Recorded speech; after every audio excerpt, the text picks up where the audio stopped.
Cek, suara Ustaz sudah terdengar jelas ya? Sudah dengar? Nah, silakan bisa dicatat dulu tanggal hari ini.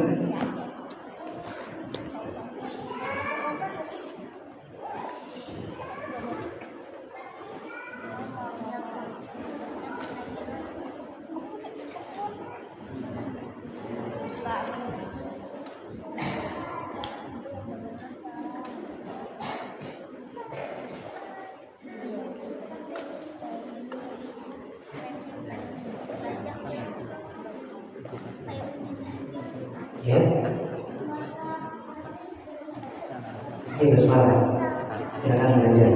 Bagi yang sudah bisa pakai bahasa Arab, yang belum pakai materi.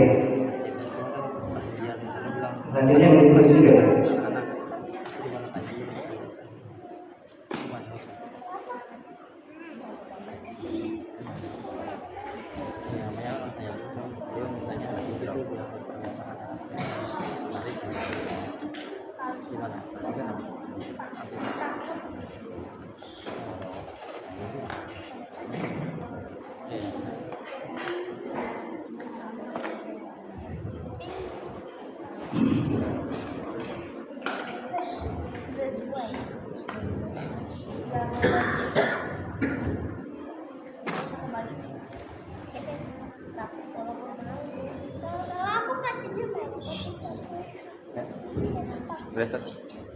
Baik, kita mulai sambil mencatat. Saya buka. Bismillahirrahmanirrahim. Assalamualaikum warahmatullahi wabarakatuh.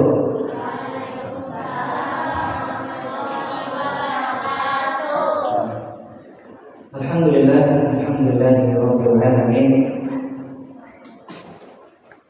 Mari sekalian yang saleh dan salihah, pertama-tama kita panjatkan pujian kita kepada Rabb semesta alam, Allah Subhanahu wa taala, wa bihi nasta'in, dan kita memohon pertolongan kepada Allah Subhanahu wa taala wa ala umuri dunya wad din, pertolongan di dalam perkara dunia dan juga perkara agama kita. Wassalatu wassalamu ala nabiyina Muhammadin. Kemudian anak sekalian yang saleh dan salihah, mari kita panjatkan salawat kepada Nabi kita, Nabi Muhammad sallallahu alaihi wasallam, yang telah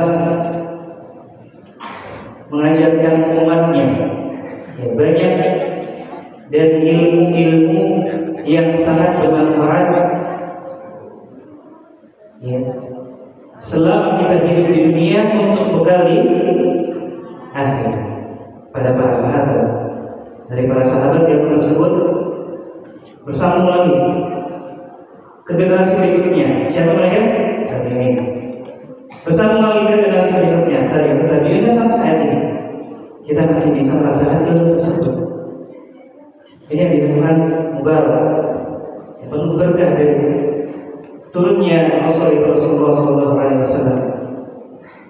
Dan jangan sampai kita lalai ketika nama-nama kita disebutkan, maka seyogianya kita harus bersalawat kepada beliau Sallallahu Alaihi Wasallam. Wa ala alihi wa sahbihi wa man tabi'ahum bi ihsanin ila yaumil. Dan anak-anak sekalian, semoga salawat tersebut juga tersampaikan kepada keluarga beliau, istri-istri beliau, sahabat-sahabat beliau yang menemani perjuangan beliau di dalam menyebarkan agama Islam, minaz zulumati ila, dari zaman jahiliyah menuju zaman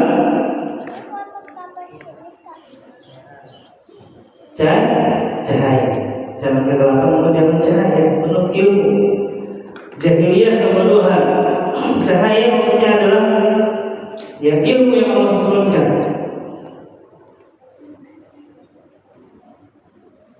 Kemudian kita juga memohon dan berharap kepada Allah Subhanahu wa taala semoga kita termasuk ke dalam umat dari Nabi Muhammad SAW yang mendapatkan syafaat.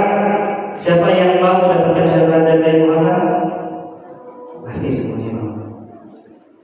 Ya, Allah Subhanahu wa taala berfirman di surat Al-Baqarah ayat 255. Ayat apa itu? Kursi. Ayat kursi itu surat Al-Baqarah ayat 255. Betul ya, Ustaz? Coba. Ada yang sudah hafal? Hafal semua ya?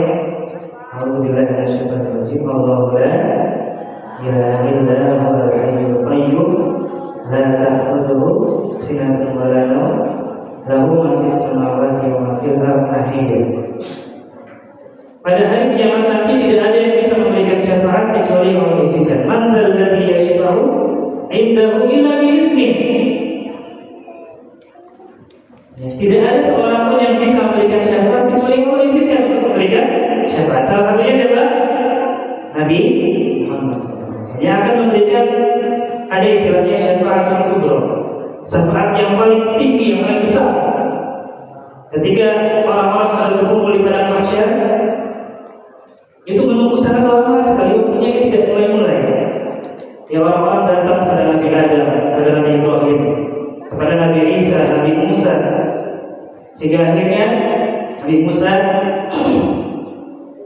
menyuruh orang-orang ini pergi kepada Nabi Muhammad SAW. Akhirnya Nabi Muhammad bersujud dengan sujud yang sangat lama. Ya, kalau tidak salah diulangi sampai 3 kali seperti sampai berdoa. Akhirnya akhirnya Allah Subhanahu wa taala memulai di hari perhitungan di yaumul mahsyar tersebut. Baik ya, karena semuanya alhamdulillah malam hari ini kita kembali berjumpa setelah, kalau tidak salah, terakhir bulan Ramadan ya. Ya, rasanya bulan Ramadan bersama dengan Ustaz mungkin yang ikut lomba masih ingat ya. Dan untuk kajian bulan Desember tahun lalu. Semoga memberikan kesempatan kita kembali berjumpa di sini dalam kajian anak dan remaja. Ya, semoga Allah Subhanahu wa taala memberikan keistiqomahan kepada kita semuanya dan menjadikan ilmu yang kita dapatkan setiap malam Selasa ini atau Senin malam ilmu yang bermanfaat untuk kita semuanya. Allahumma inna nas'aluka ilman nafi'an wa rizqan thayyiban wa 'amalan mutaqabbalan. Dan tadi semoga kita istiqomah ihdinas siratal mustaqim. Tunjukkanlah kami jalan yang lurus ya Allah. Jalan keistiqomahan di atas jalan yang mulia.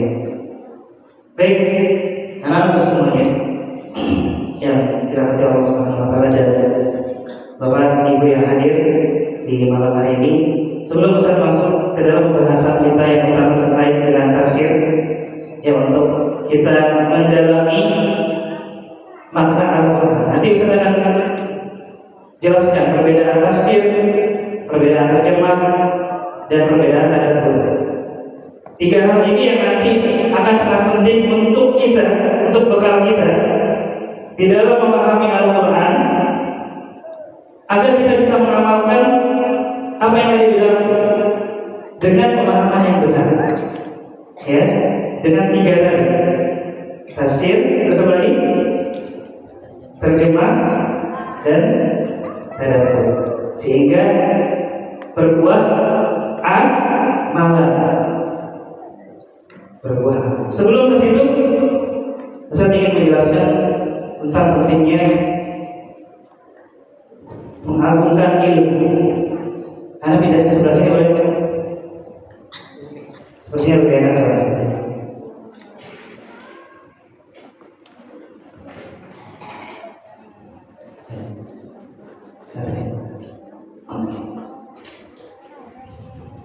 Kita lihat ya.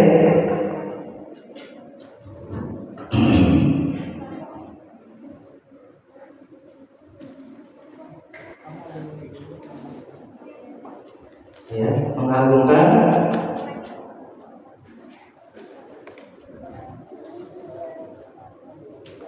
ilmu. Nah, kalian pasti sudah tahu ya hadis dari Nabi Muhammad SAW yang bunyinya thalabul ilmi fardhatun ala kulli muslim. Menuntut ilmu wajib bagi setiap muslim. Menuntut ilmu itu wajib bagi orang Islam, bagi orang yang merasa dirinya sudah menjadi seorang muslim, wajib ya belajar ilmu. Apa yang dimaksud? Ilmu syar'i, Al-Quran dan Sunnah. Nah, agar kita bisa mendapatkan ilmu tersebut, kita harus mengagungkannya, menghormatinya. Contoh menghormati ilmu seperti apa nih? Masya Allah, kalian sekarang mencatat. Ya kata Umar bin Khattab, "Qayyidul ilma bil kitab." Ikatlah ilmu dengan mencatat. Itu salah satu cara kita untuk menghormatinya. Agar tidak lepas, ikatlah ilmu dengan mencatat. Kita agungkan dulu ilmunya. Kemudian apa lagi? Ketika sedang kajian, sedang belajar, tidak hanya di sini ya. Saya tidak membatasi majelis ilmu hanya sebatas masjid, tidak. Di sekolah, di kelas termasuk. Tidak ngobrol, tidak mengganggu konsentrasi gurunya, tidak mengajak bercanda temannya. Kalau kita melakukan hal-hal ini berarti apa? Berarti kita tidak menghormati ilmu. Kalau di sini kita sekarang bicaranya tentang ilmu apa tadi? Al-Quran dan Sunnah, ya. Ya, Al-Quran, Sunnah itu adalah hadis yang maksudnya ya Sunnah dari Nabi Muhammad SAW. Nah ini yang kita pelajari, kita tafsir nanti.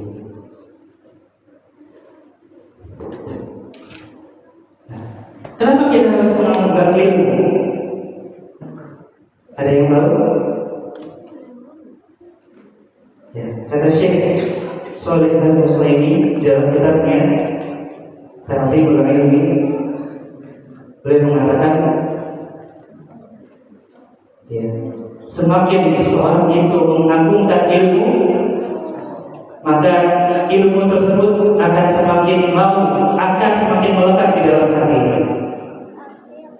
Berarti kebalikannya, kalau seseorang tidak mengagungkan ilmu tadi ya, misalnya lagi belajar di sekolah, dari kajian, hobinya bercanda terus, ngobrol terus, apalagi sampai apa? Sampai mengganggu gurunya. Ini adalah indikasi.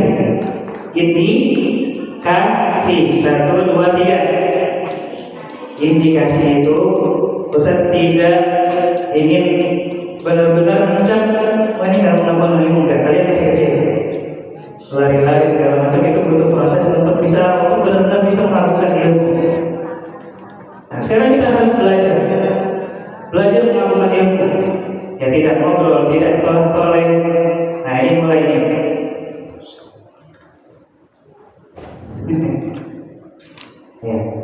Ya kita agungkan ilmu dengan tadi berada di dalam majelis ilmu, mencatat ya.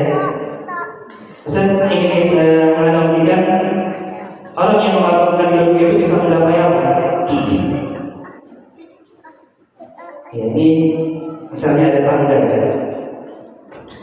Ada berapa? 1, 2, 3, 4. Di tangga yang pertama ini harus ada pengagungan terhadap ilmu sebagai langkah yang pertama untuk bisa menggapai nanti apa? Ya, menggapai derajat yang tinggi di sisi Allah dan juga rasa kepada Allah. Ya, mengagungkan ilmu dulu. Yang pertama, sebagai langkah yang pertama ketika kita sedang menaiki ya tangga yang pertama untuk ilmu tadi, waridul alam muslim. Ya, kemudian ya tangga yang kedua, ketika seorang sudah melakukan ilmu, maka ilmu akan menetap di hatinya. Ya, ilmunya mau menetap di dalam hati. Ini yang kedua. Ketika seorang sudah melakukan ilmu, maka ilmu tersebut mau menetap di dalam hati.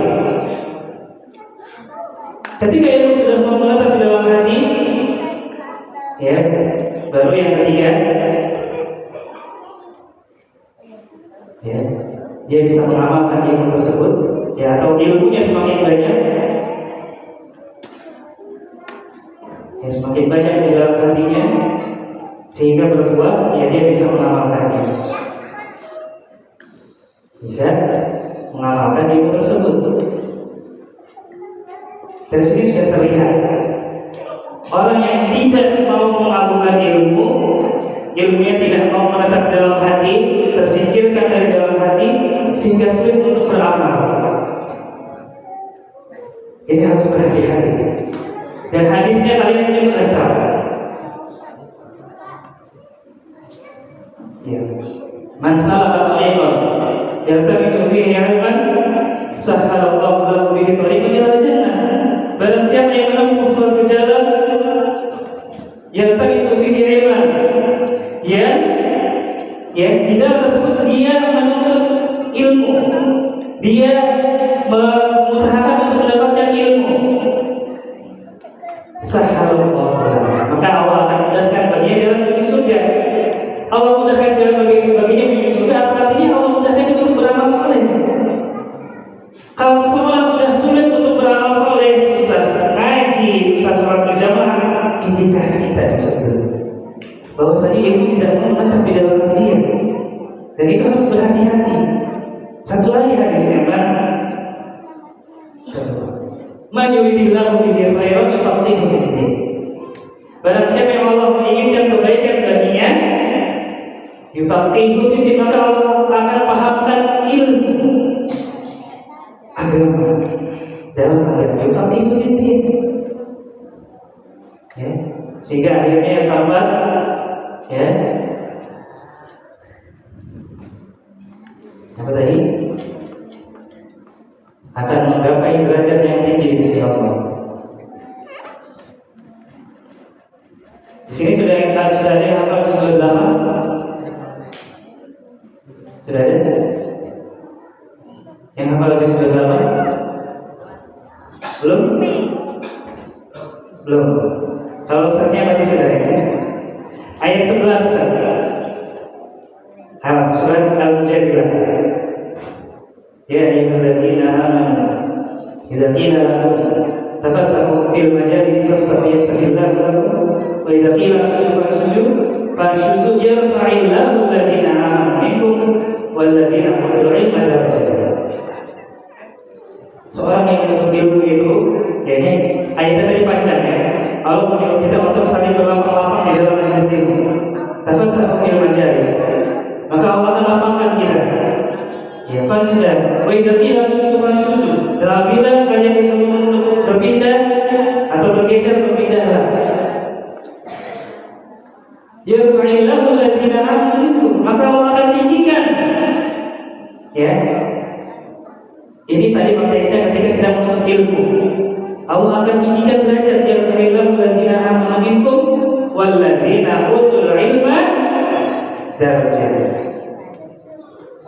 Ya. Kemudian satu ayat lagi, dengan derajat yang tinggi, atau kenapa bisa mendapatkan derajat yang tinggi? Innama yakhsyallaha min ibadihil ulama.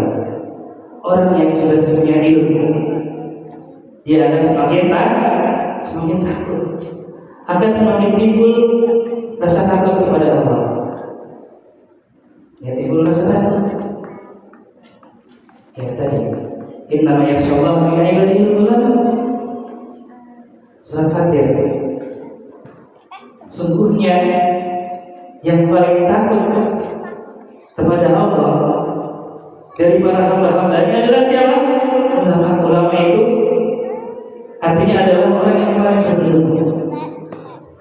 Berarti kalau ulama adalah orang yang paling melakukan ilmu.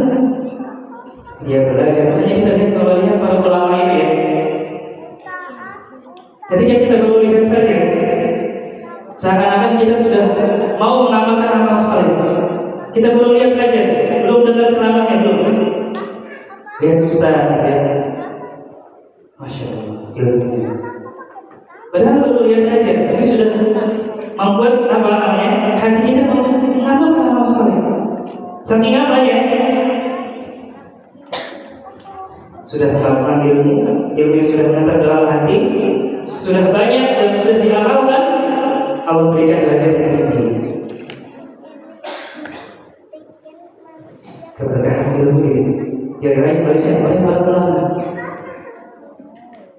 Nah, duduknya itu Dengan ya duduk yang serius itu termasuk melakukan ilmu. Nah, sebaliknya ini masih kecil aja. Sebaliknya yang turun sekarang, orang yang tidak mengamalkan ilmu, ya tidak melakukan ilmu ini bagian pertama. Tangga pengagungan ilmu sehingga mendapatkan derajat tinggi. Kalau orang tidak melakukan ilmu, ya, dia tidak melakukan ilmu, dia akan turun terus nih. Tidak melakukan ilmu, turun ke bawah. Apa yang akan terjadi? Ilmu tidak mau menetap di dalam hatinya.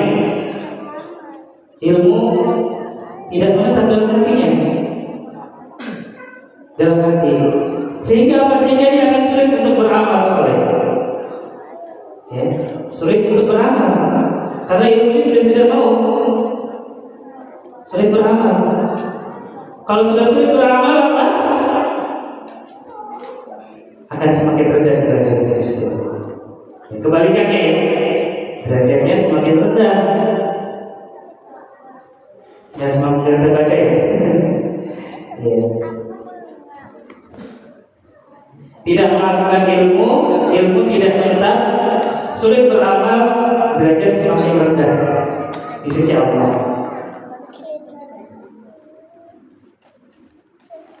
Ya, tidak melakukan ilmu. Ini kebalikan dari ketika seorang tidak melakukan ilmu di dalam majelis ilmu. Itulah kenapa Allah Ta'ala akan. Kita lihat kenapa orang yang sudah S3, profesor segala macam. Kita lihat fenomena yang terjadi. Sudah profesor, ternyata masuk berita pelecehan seksual. Ini ilmunya berkah begitu. Sudah S3, sudah profesor, masih melakukan pelecehan seksual kepada mahasiswinya. Ustaz, ternyata LGBT. Yang jadi korban siapa? Santrinya. Ini.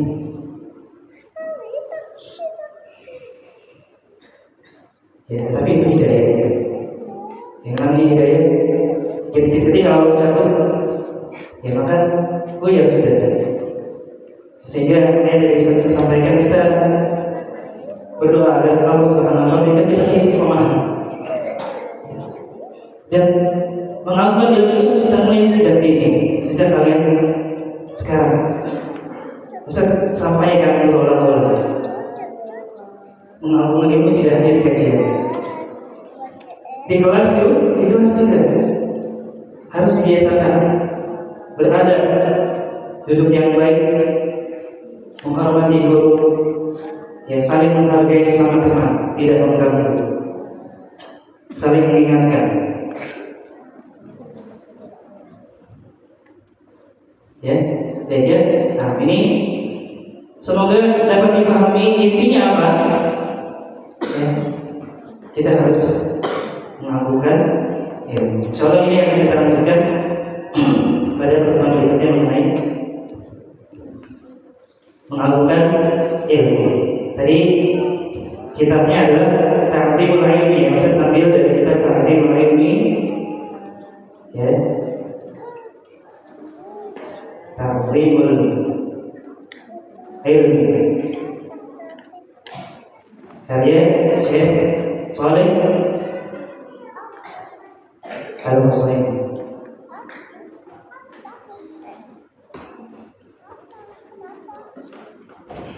Ini ada sekitar 20 hal yang bisa kita lakukan untuk melakukan ini. Nanti yang pertama, kalau tidak salah, adalah membersihkan tempatnya itu, yaitu hati. Ya, semakin harus bersih hati kita, maka ilmu akan semakin mau masuk dalam diri kita dan akan semakin berkembang. Baik ya, silakan jalan dulu.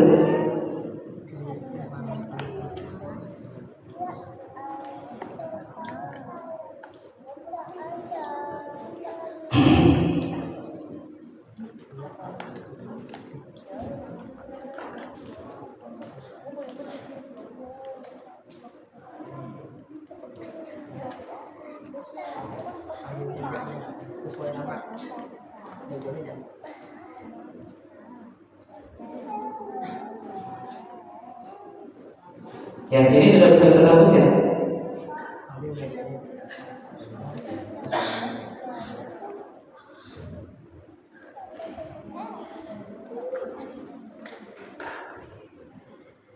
Bagi yang mana kita tinggal bisa lihat ketemuannya. Baik, kita akan langsung lanjutkan pembahasan kita malam ini. Ya, surat apa judulnya? Ya, surat untukku darimu.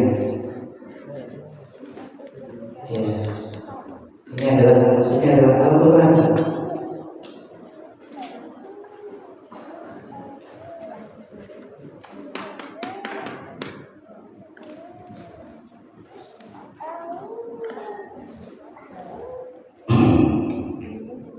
Sekarang itu sudah bukan zamannya lagi surat Jumat ya, sudah chattingan. Mungkin yang bapak di sini yang masih merasa bagaimana rasanya ketika mendapatkan surat dari orang yang kita cintai, dari bapak, dari ibu. Ya, ketika kita sedang merantau,